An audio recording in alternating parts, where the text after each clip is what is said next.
Hey, we're really excited with all the nonprofit groups that we have here. Our award-winning Protected Group Fund. We're so happy with the work that we do in our community and giving over $50,000 a year back to area nonprofits right here at the Duluth Airshow. I don't know where the designated smoking areas are, but I'm guessing they're on the other side. Also, the Flying Vikings. Both of these are.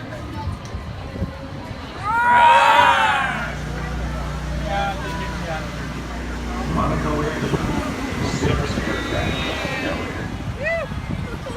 Honor fly!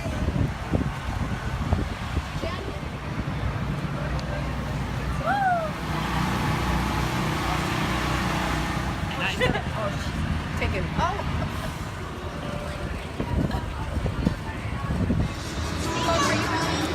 Hey, thanks for coming. The air show is a great thing for the area, and it's a great thing for the Richard Bong Veterans Center as it supports our ongoing mission to educate the area on veterans and their stories.